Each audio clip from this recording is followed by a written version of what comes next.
Once upon a time, there was a world where people walked at night and were not afraid, where churchyards were places of rest, where marble slabs remained firm and solid earth did not crumble and fall away. This is a story about the end of that world.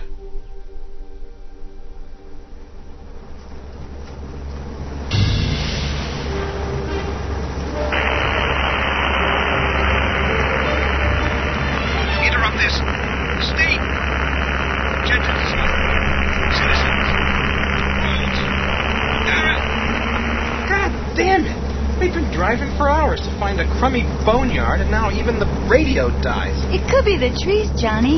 Maybe, they're blocking the waves or something. Well, excuse me.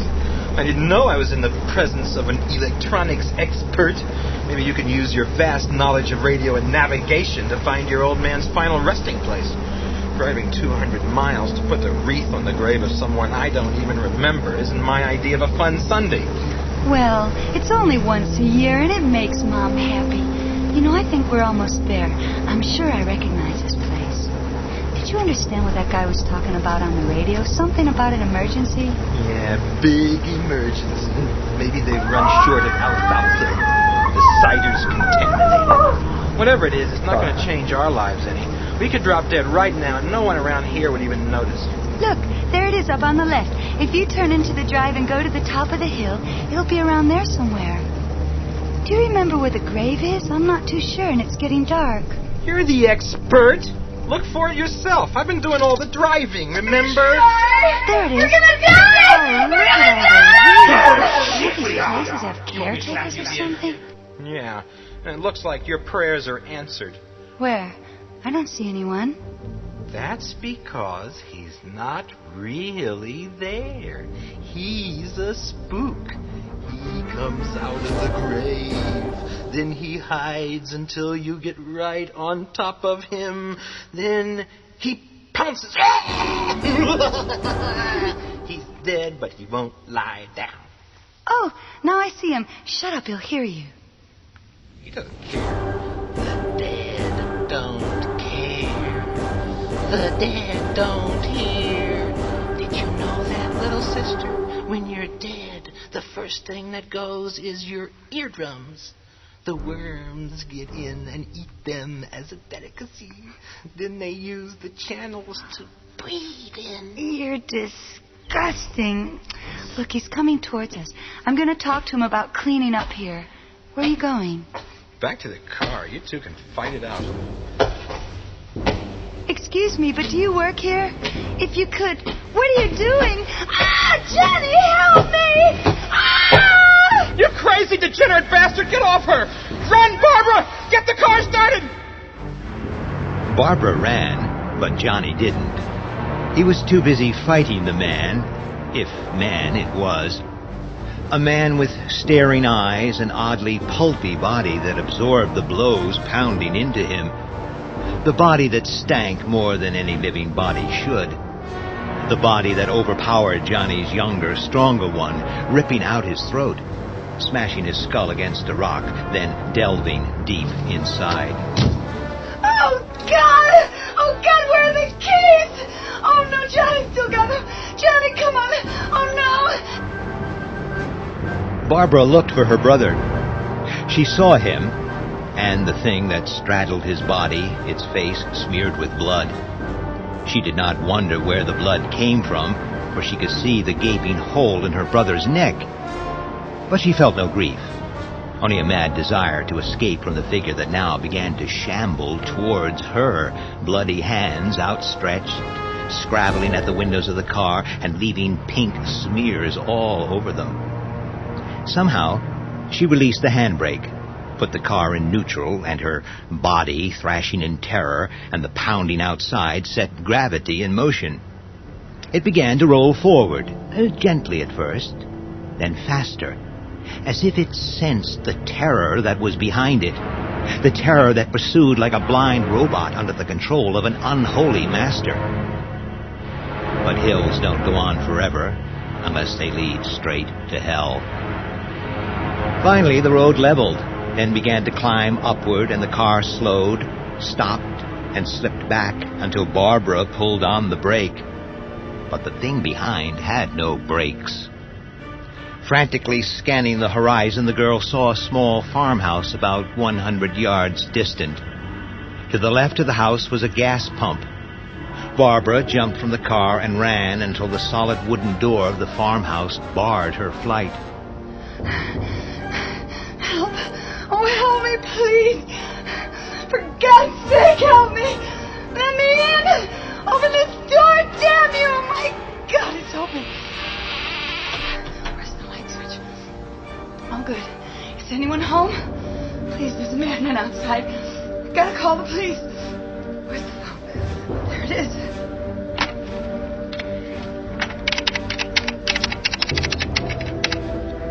Hello? Hello? Why the hell don't you answer? Let's try the radio. It's dead! Is everything dead in this fucking place? Will somebody tell me what's going on?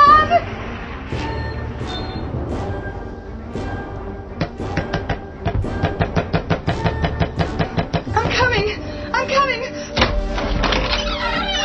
Please help me! There's a madman coming to get me! Keep away from me. Are you one of them? What? Don't come any closer. They're all around. Some of them look like you. What the fuck's wrong with you? My brother's dead and the man who killed him is sitting out under that tree as though nothing happened. You okay? Get inside, quick now. Look, I'm not gonna hurt you. I ain't one of them creeps. My name's Ben. Don't worry about that guy outside. There's lots more where you come from. But we'll be okay if I can get some gas. My truck's just about dry. You got the key to the pump? The gas pump out front. It's locked. Give me the key so we can gas up and go. It's the only chance we got. I don't know what you're talking about. I don't live here. My brother's dead. You're talking about gas pumps and my brother's out there with his throat torn out and the man who killed him is sitting under a tree watching us. You got a friend with him now. Soon there'll be others. They know we're here. See that kindling over there? Now find some newspaper and we'll start a fire. Kindling? Kindling! Wood! Anything! They're frightened of fire. I'm gonna start a blaze out there that'll burn the rotten flesh clean off their bones if they come too close. I'm gonna get you! I'm gonna get all of you, you filthy scum bastards! But who are they? Not who. What? Now turn on that radio, see if you can get some more news. Emergency Radio Network. Normal broadcasting facilities have been temporarily discontinued. Stay tuned to this network for emergency information. Your law enforcement agencies urge you to remain in your homes. Keep all doors and windows boarded shut. Use all food, water, and medical supplies sparingly. Civil defense forces are attempting to gain control of the situation. Stay near your radio and stay tuned to this frequency. Do not use your automobile. Remain in your homes. Keep all doors and windows locked. Okay.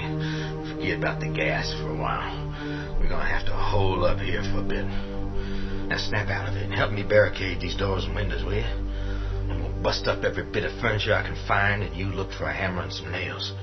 What's your name anyway? Barbara. All right, and Barbara, I know you've been through a terrible time, but you got to put it out of your mind for now. Take a look under the kitchen sink for the hammer while I see to the furniture. Our broadcasters will convey information as received from Civil Defense Headquarters. This is your Civil Defense Radio Network. Normal broadcasting facilities have been temporarily discontinued. Stay tuned to this wavelength. Turn the goddamn radio off. Starting to repeat itself. Kind of hammer and nails? A hammer and a jar full of nails. Good girl. Bring them over here and hand me the nails while I work on this window. Lucky this place ain't too big. What are those things out there? Don't rightly know.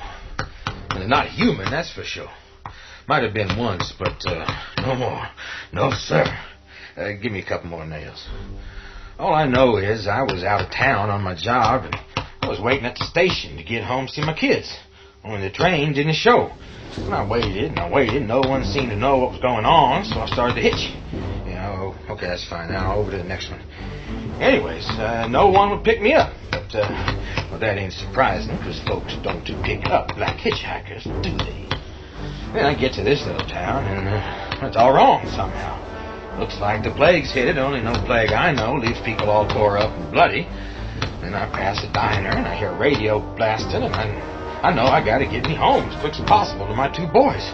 And their ma's dead, and all they got is me and my mother. So I seen this pickup truck, and a guy lying beside it with his head pulled off, and his keys are still in ignition.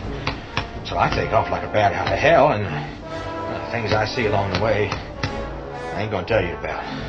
Okay, let's do the door now. And I get to this town here, just over the other side of the hill, but I'm nearly out of gas, and I see a Sunoco station, nice and handy. But before I get to it, I have to pass another diner. And there comes a big gasoline truck roaring out of the parking lot. Damn near knocked me off the road. And there's about 10 or 15 of those things clinging on to it.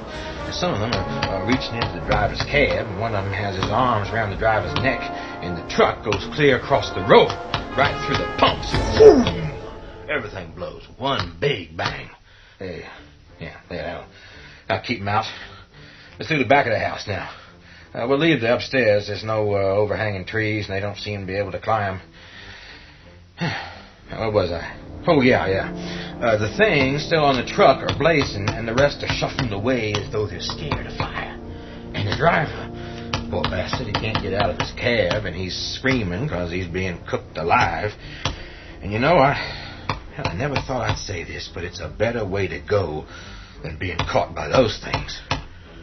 Then I take another look at the diner, and I see all its windows broken, and the door off the hinges, and all the cars still parked outside. And I knew those things were in there.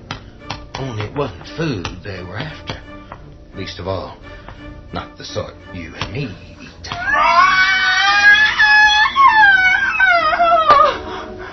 Sorry, honey. Had to make you stop. Look, can you hear me? I'm going to carry you upstairs to one of the bedrooms. You'll be safe there. You lie down and rest, and when you feel better, you can come down again and help me. I'm all right. I'd feel safer if I stayed with you. I can't stand the thought of those things outside, waiting. I think I'm going mad. No, you're not. Why don't you take a look around for some wood? Hey, try that closet. There's no wood, but there's something else. Oh, thank God, is there something else? A rifle! See these shells? A whole box. Oh, that's great. You know, this could be a hell of a lot worse. It could. Turn the radio on, will you? Might be some more news. Latest bulletins from Emergency Central. Up-to-the-minute reports inform us that the siege, which started in the eastern part of the country, has now spread across the entire nation, and reports are that it might be worldwide. Medical and scientific advisors have been summoned to the White House, and Washington informs us that the president is about to address the nation. Yes, ladies and gentlemen, the president. Well, the strange beings that have appeared in many parts of our nation seem to have certain predictable patterns of behavior. In the few hours before initial reports of violence and homicidal attacks, it has been established that the alien beings are human in many ways. Theories as to their origin and their aims have been so diverse that at this point we have to state that these factors are as yet unknown. Teams of scientists and physicians presently have the corpses of several of the aggressors, and these corpses are being studied for clues that might confirm or negate existing theories. The most overwhelming fact is that these beings are infiltrating through urban and rural areas across the nation in forces of varying numbers, and you gotta take every precaution. Attack may come at any time and any place without warning. Repeating the important facts from our previous reports, there is an aggressive army of unexplained, unidentified humanoid beings, and these beings are totally irrational in their violence. They are weak in physical strength and can be distinguished from humans by their deformed appearance. They are usually unarmed and do not appear to be capable of handling weapons. They are not like an organized army, have no apparent battle plan, and can be stopped by immediate immobilization, either by blinding or dismembering. If encountered, they are to be avoided or destroyed. Under no circumstances should you allow yourselves or your families to be alone or unguarded while this menace prevails.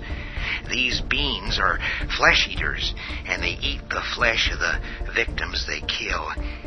Indeed, the principal characteristics of their onslaught is their depraved, insane quest for human flesh. I repeat, these alien beings are eating the flesh of their victims. We're gonna die! We're gonna die! We're gonna die! Oh, shit, we are! You want me to slap you again? I want to get out of here. Well, you can't. We're sealed in and they're sealed out. And we gotta stay here till things change. That door over there! Yeah, probably leads to the cellar. What about it? It's opening. They're coming to get us! Holy Christ, I didn't check the cellar. Where's the gun? Don't shoot! We're the same as you! That's the first time a white man's ever said that to me. Honest, mister, we're okay. We're from town. My name's Harry Cooper. This young fella's Tom something or other. We've been holed up in the cellar. Yeah, that's right. And I've been up here busting my balls trying to make this place safe while you've been down there all this time all tucked up nice and cozy like. Couldn't you hear the racket we've been making? How are we supposed to know who you were, huh? You could have been those things trying to get in. You couldn't hear the girl screaming? These things don't scream, you know. We're not experts on their behavior patterns, and the walls are too thick to hear anything. Anyway, the racket you were making sounded as though the place was being ripped apart. Wait a minute, you bastard. First, you say the walls are too thick to hear. Then in the next breath, you say you thought the place was being ripped apart. Now, how about getting your story straight before you mouth off? Bullshit! I don't have to take any crap from you. We found a safe place in the cellar, and I wasn't going to risk it for any stranger who happened to wander in. Why don't we all calm down, huh? I'll be calm when I'm safely back in the cellar. Look, mister, they can't get in. Everything's boarded over down here. And the only weak spots are the windows upstairs, and all I need is a little more time to fix them up. You haven't got any more time? Those things are going to get in, and the cellar is the safest place there is. They overturn my car, and they'll bust through your barricades like a knife going through butter. Harry's a bit upset, mister. He's got his wife and kid downstairs, and the kid's hurt pretty bad. Sorry about that. I still think we're better off up here. They'll get us up here. They turned my car over. You keep saying that. They don't have any strength, I tell you. I've already killed 3 of them. Any 4 or 5 normal people can overturn a car if you let them. That's my whole point. There's going to be more than 3, 10, 20, 30. Who knows? This place is going to be crawling with them. Man, you're a real little Mary Sunshine. That many and we don't stand a chance, period. This is still the best place. Now, say you go back down the cellar. That leaves you with just 1 door to defend. Well, great. But that works both ways. It's your only way out, too. What are you going to do if they come down the stairs 10 at a time? You got a flamethrower handy by any chance? Up here, we've got at least some options open. Keep the cellar as a last resort if we can't fight them off up here. That makes sense, Mr. Cooper. Let's stay up here. You stay the hell where you like. I'm going back down there, and I'm going to bolt that door behind me, and it doesn't get unlocked again until the National Guard tells me to open it. Why is everybody arguing? What's the matter with her? Why, you, for one. How are you going to know it's the National Guard? Could be them things trying to get in, you know. Don't forget, you can't hear anything down there. Or so you say. Man, you think they've got the time or the manpower to search every house in the country? This thing is all over. It could be weeks before they get here. Before that, you could starve or go out of your head. Oh, you're right, mister. We should stay up here, Mr. Cooper. Are there any more of those things outside, mister?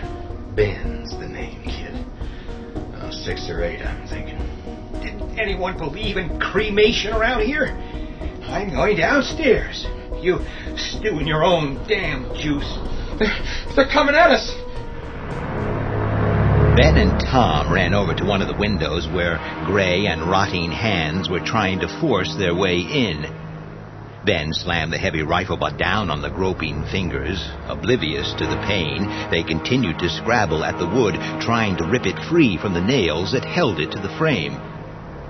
Then, a face replaced the hands, or part of the face, for rotting flesh hung down in shreds, exposing the cheekbones while one dead eye dangled down the face on a string. Ben fired the rifle point blank, and the head sailed away, leaving the torso to crumble on the ground. But another took its place. The gun roared again, and a huge hole was blasted in its upper chest, but it merely staggered, then moved forwards, the moonlight glinting through its torso, exposing things that should never be seen by man. Ben fired again, smashing its hip. The thing went down awkwardly, tried to rise, fell again, and began crawling in aimless circles. The rest of the things retreated to the trees. Filth! Harry? Harry, are you all right? What's happening up there? It's all right. That settles it. Back to the cellar. Yeah, it's all yours, man. You get out of my sight and rot down there. We'll need food. Oh, yeah? Keep away from that refrigerator, or I'll blow your goddamn head off. You can have your cellar and everything that's in it. This floor and upstairs is my territory, and everything here, from the food to the radio, is mine. Now get the fuck out of here. Tom, this man is crazy. Are you going to let him get away with it? We have a right to food. I'm staying up here. You can too. I've got a wife and sick kid down there. Yeah. Well, I feel sorry for them, you know. They've got to depend on a dumb, gutless wonder for a man. Well, that's okay. You go be king of the shit pile down there, and I'll be king up here, and we'll see who makes out the best. And if anything happens to us, you can come up here and fight the things for the food. You bastards! Send Judy up when you go down. She'll want to be with me. Well, who's Judy? My girlfriend. Jesus! Another one! Why didn't you say she was down there? Well, you didn't give me much of a chance. No, kid, I guess I didn't. Judy walked up the cellar steps and into the living room. She was a tall, thin, blonde-haired girl of about 17 and looked as though a puff of wind would blow her away. Tom had a good pair of shoulders on him, but was obviously little more than a kid. Over in the corner, Barbara lay on the couch, eyes closed, in a semi-catatonic state. Ben looked them over, and his insides contracted. 2 nice kids, a crazy girl, and downstairs a whining coward who'd sell you out in a minute, his wife, and a sick child. While outside, he closed his mind and spoke. Hi, Judy. My name's Ben. The girl over there on the couch is Barbara. Her brother got killed out there, and she's still shook up. I'm glad you're here. The more of us, the better chance we got. This door is closed, and it stays closed. It won't be opened again, ever. Go drown in your shit, asshole! He'll starve down there, and his kid's awful sick. Yeah, well, don't worry about him. I know his type. Give him a day or less, and he'll be back up here, whining for food. And I'll give it to him. Not that he deserves it, but because of his family. Harry walked down the steps of his chosen prison. The place had been used as a storeroom, and the walls were lined with heavy cardboard boxes of varying shapes and sizes. Under the ceiling, there was the usual tangle of water, gas, and electricity pipes, and from those were hung thin ropes for clotheslines. These caused Harry to bend over and crouch, fortifying the Gothic image of a hunchbacked jailer on his way to torment his victims, while broken and discarded domestic appliances gave the illusion of sophisticated instruments of torture. Presiding over this scene of marital bliss was Helen, Harry's long-suffering wife. A pretty, faded woman in her mid-30s, she was bent over a sink, wetting a handkerchief. Her 5-year-old daughter lay motionless on an old wooden table. The sound of her breathing was not a good sound. She's got a bad fever. There's 2 more people upstairs. One's a troublemaker, thinks he knows it all. I offered to share this place with him, but he wouldn't listen. And now he's got Tom and Judy on his side. They should have listened to me. Karen needs help, Harry. She needs a doctor. Oh, sure. Nothing simpler. I'll just stroll down to the town, and if any of those things come up to me, I'll say, excuse me, my kid's sick. Let me through with you. They'll understand. You know, I hate you. I think I've always hated you. Harry? Harry, can you hear me down there? Yes, Tom, we can hear you. Helen, we've got food and water up here. Maybe we can help Karen. There's going to be a special message on the radio in 10 minutes telling us what to do. Don't listen to him. He'll get us all killed. Get your slimy hands off me. You haven't got the guts of a louse. I'm going up there. We'll be up, Tom. Okay, it's your decision. Don't blame me if we all get killed. Once more the cellar steps echoed to the sound of footsteps. The door was unbolted from the inside, and Harry and his wife appeared, the former looking sullen, the latter blinking in the strong electric light. My name's Ben. I'm glad you changed your minds. Where's your little girl? She's sleeping downstairs. She's very sick. Judy's in the kitchen. I'll get her to keep an eye on Karen while you listen to the radio. You need a break. Oh, thank you. What's wrong with that girl on the couch? I think she's in shock. Her brother got killed by those things, and she only just got away. Oh, poor thing.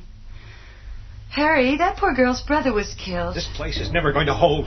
There's a million weak spots all around us. You haven't heard a thing I've said, have you? All you care about is your own rotten skin. If it's that bad, why don't you pick up a hammer and do something instead of bitching and moaning all the time? You can't see a thing with all that wood across the windows. There could be a million of those things out there just waiting to get us. Why doesn't someone wake that girl up? If there's a plan, I want her to hear it with the rest of us. I don't want to waste time later explaining when we could be getting away. You leave her alone, you hear? I'm in charge here, and you take your orders from me, not give them. You wake that girl up before she's ready, and you're a dead man. Citizens are urged to remain in their homes. Those who ignore this warning only expose themselves to danger from the aggressors and from armed citizens who have been instructed to shoot first and ask questions afterwards. Isolated families are in extreme danger. Any escape attempts should be made in heavily armed groups and by motor vehicle if possible. Fire is also an effective weapon. These beings are highly inflammable.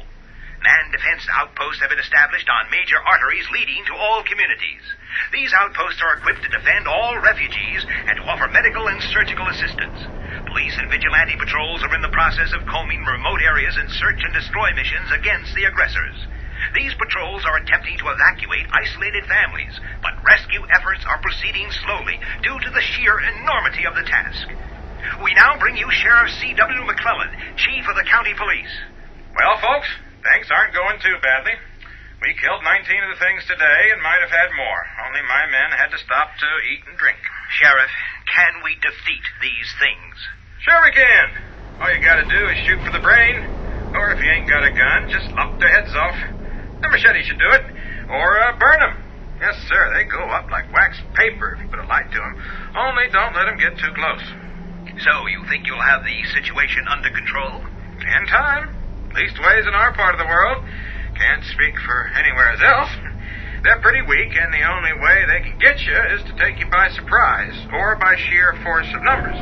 Only don't wait around waiting for us to rescue you if you're low on food or in any immediate danger. Now, we'll try like hell to get to you before they do, but it might take days. So if you're a large group, strike out on your own. hold up somewhere safe and try and get some sort of signal out so we know where you are. You might just set some of those critters on fire and send us a smoke signal. But what exactly are those, critters, Sheriff?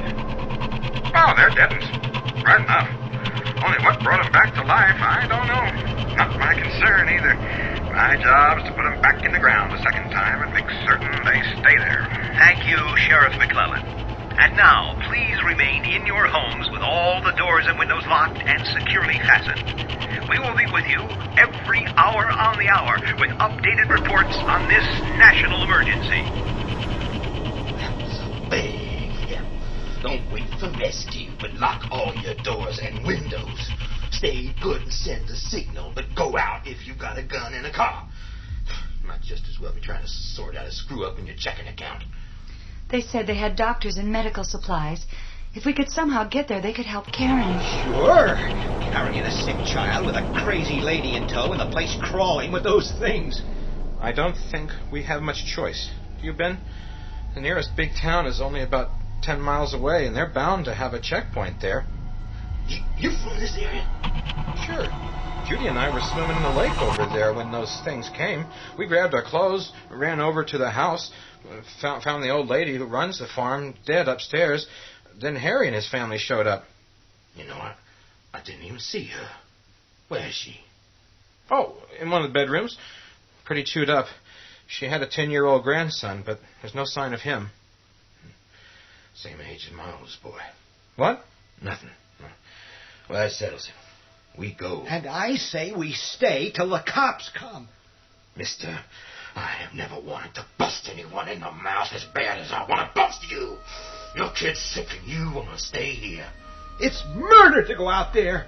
We'll be dead after 50 yards. Yeah, not in my truck, we won't. You got a truck?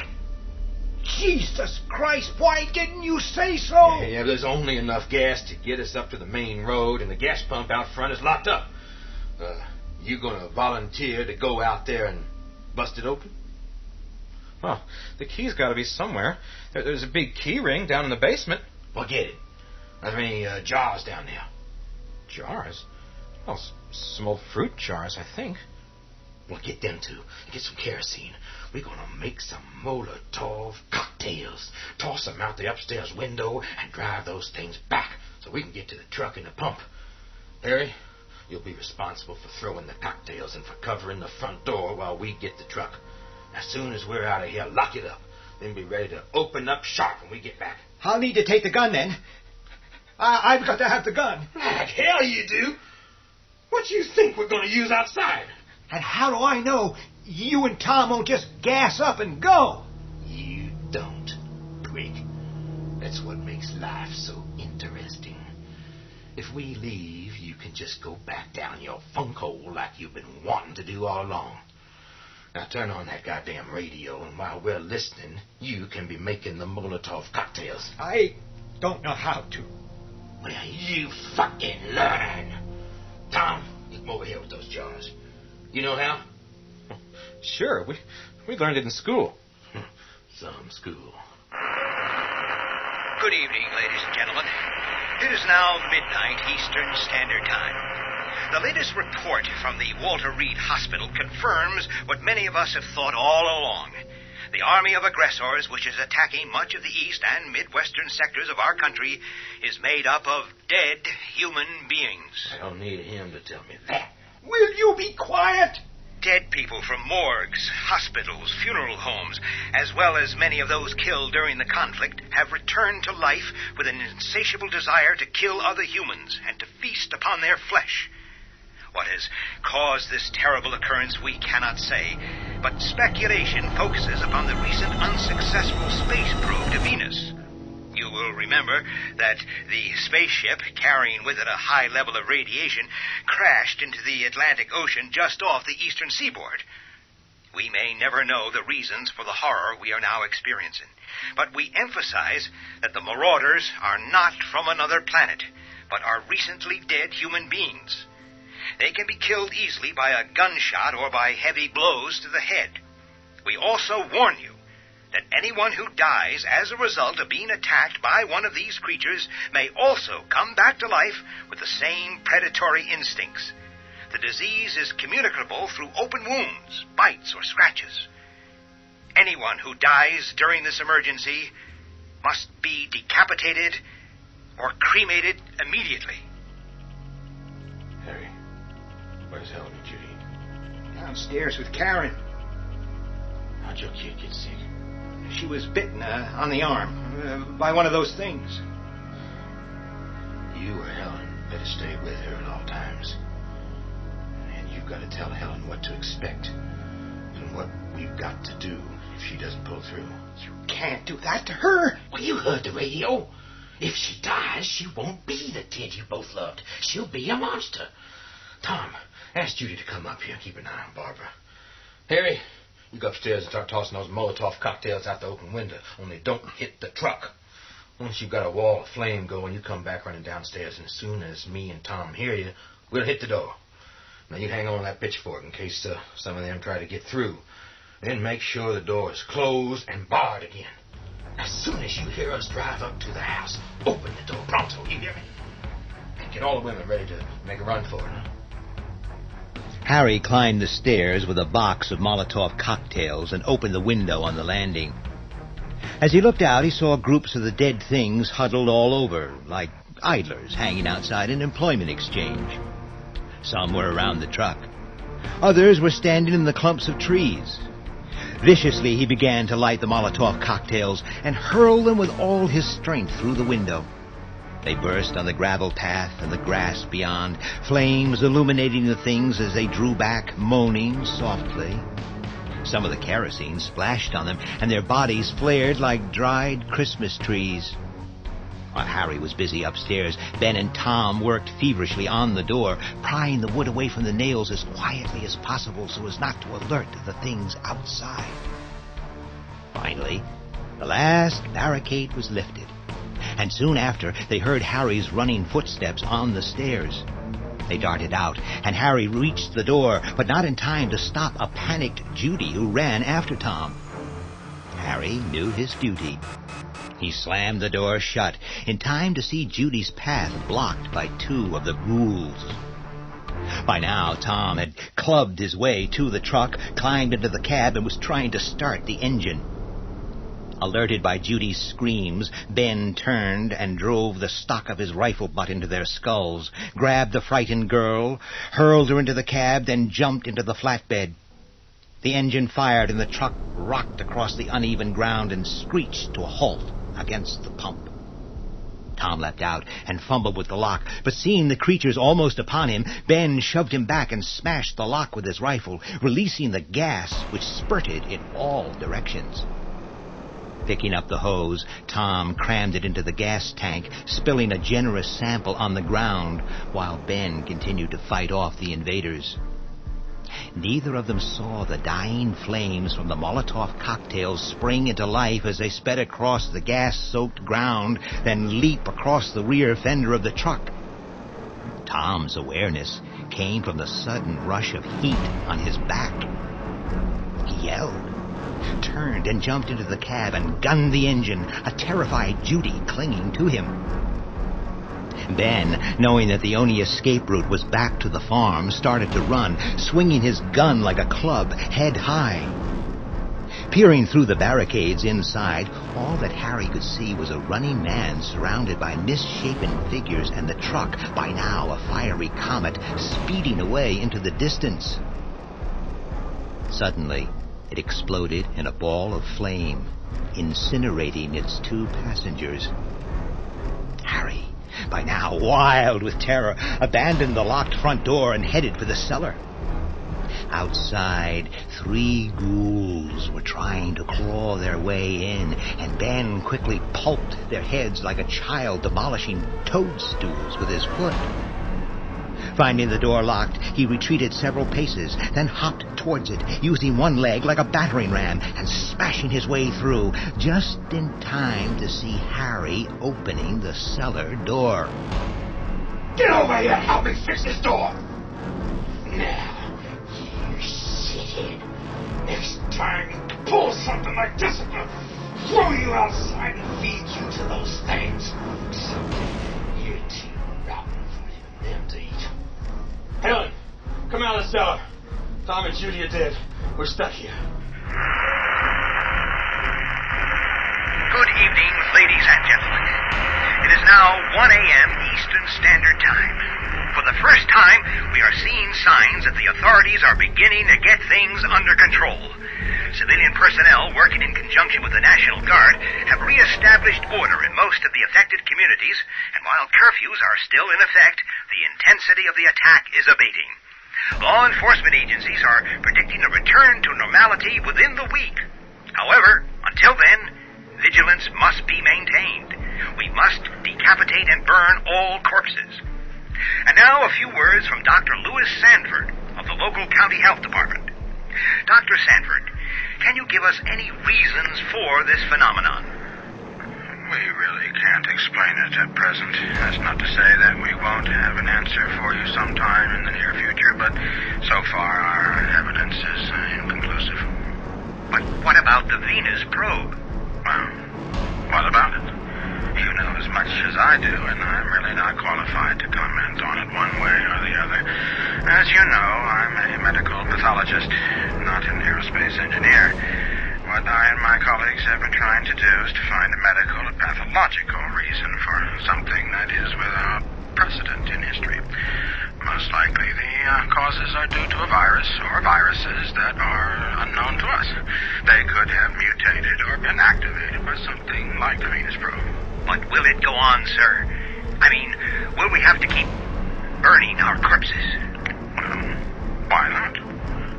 Much the most sanitary way of disposing of the dead should have been mandatory years ago. But again, I don't know. It could be that the diseased organisms that cause the horror are short-lived. They may die off quickly or be a mutant breed incapable of reproduction. We're hopeful that this will be the case. But those of you at home listening must decapitate and burn any corpses that might still be lying around. If they are inside the home, just put on some gloves, drag them outside, and put them to the torch. Thank you for those reassuring words, Dr. Sanford. And now, until our next broadcast in 1 hour, here is some music. Shit! All the lights have gone out. Where's the fuse box? Downstairs. There's a flashlight on the stairs. I've got to get that gun, Helen. We can go to the cellar. You've got to help me. He's already beaten you up. Next time he'll kill you. Haven't you done enough damage already? I haven't done any damage. It's him. He's already got 2 people killed. If only I could get my hands on that gun. Fuses are okay. Power lines must be down. I've left the flashlight at the top of the stairs. Helen, why don't you go down and see your daughter? Her breathing sounds kind of strange. They're trying to get in again. Harry, give me a hand over here. Sure. I'll give you a hand. What are you doing with the gun, man? Help me keep these things out. You keep them out, big guy. Oh, you're not so brave without your gun, are you? I'm going to the cellar, and I'm taking Helen and that zombie girl with me. And you can stay up here, and I hope they get you quick.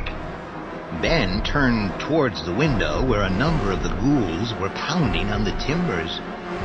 When one plank was loose enough, Ben ripped it aside, then hurled it like a javelin at Harry. It caught him in the arm, and with a cry of pain, he dropped the gun. Ben pounced, and as Harry backed away, he picked it up, cocked it, and fired, blasting a hole in Harry's chest and knocking him head first down the cellar steps. Helen had no time to be a grieving widow. She had other things to think about. 2 ghouls had succeeded in breaking through the window and had seized her by the hair and neck. Ben clubbed at them, then shot them both in the face. Freed, Helen ran screaming down the cellar steps, falling over the body of her husband in the dark and landing in a heap at the bottom. Oh. Mommy? Baby, is that you? Oh, darling, are you feeling better? Mommy, pick me up. Oh, baby, come to Mommy. I'm so glad that you're...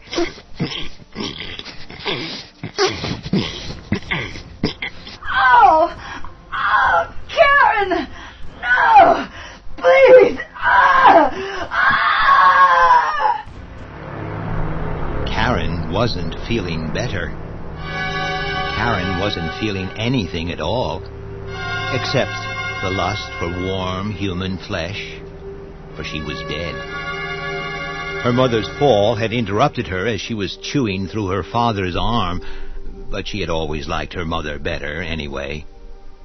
As Helen picked her up, the child, in turn, picked up a rusty garden trowel and plunged it again and again into her mother's breast, throat, and stomach. She continued long after Helen's screams had ceased, until the flesh was a ragged ruin. Then, contentedly, she dug her hands into the gaping wounds and began to feast. While upstairs, Ben was fighting like a madman. The barricades were crumbling under the onslaught of 50 or so ghouls. Barbara, shocked into consciousness again, was fighting alongside him.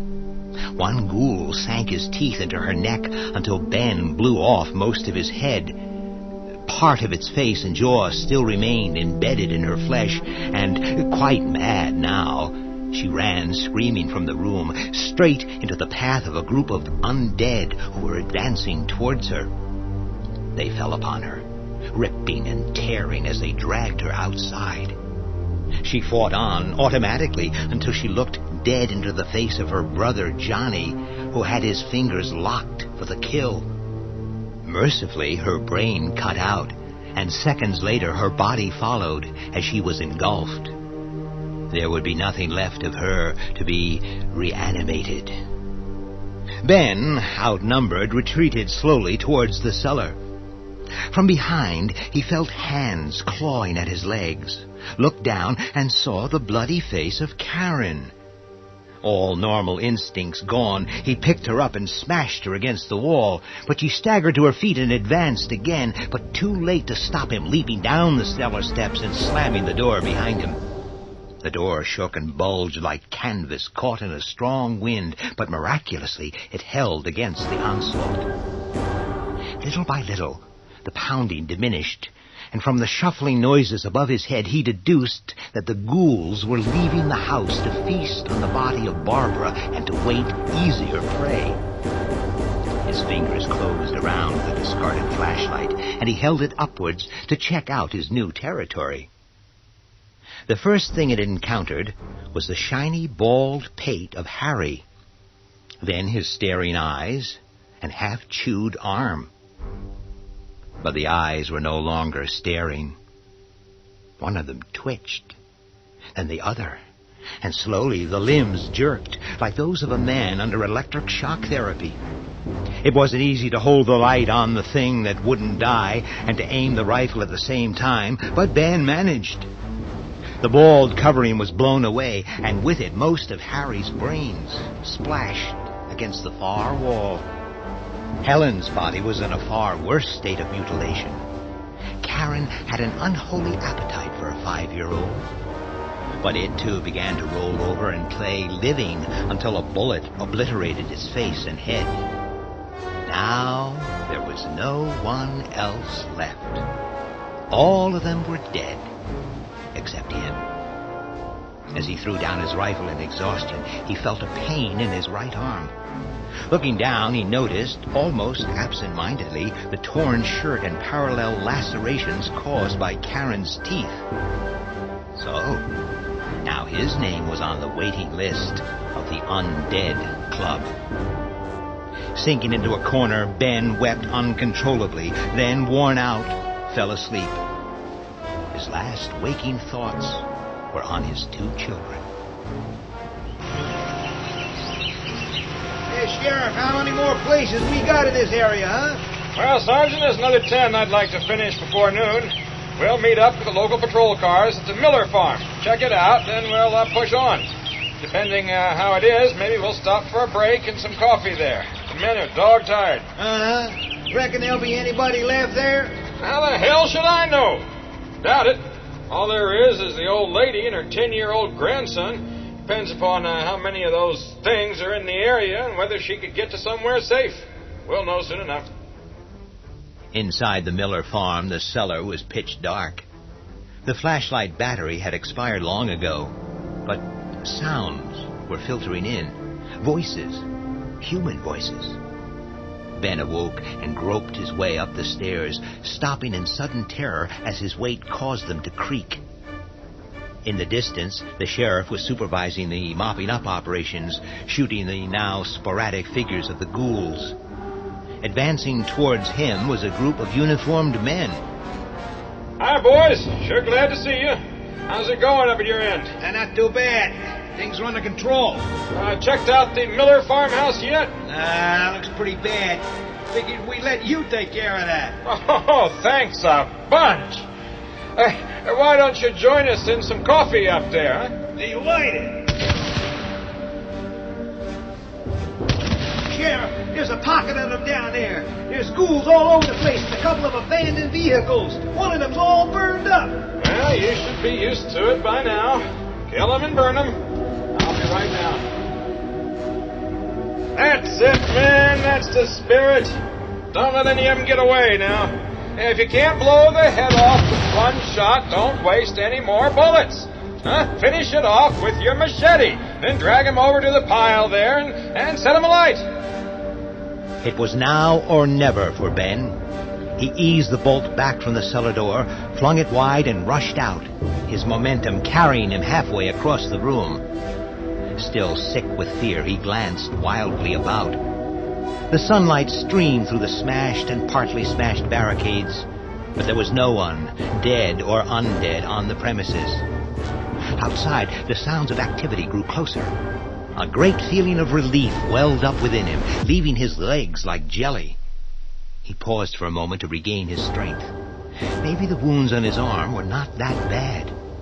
In a few hours, he would be safe in a hospital bed. Maybe his boys were okay. Maybe he could get word to them and see them in a day or two. Pumped up with the life-giving force of the morning sun, he crept to the window and cautiously pulled back what remained of the curtain. Hell, and damn it, I told you not to shoot. There might still be people in there. Ain't no one in there alive, Sheriff. The place is just about demolished. Whoever was in there is long dead. Well, let's go inside and take a look. Now, careful now. Yeah, just one body here. Cut off his head, quick. I'll take a look upstairs.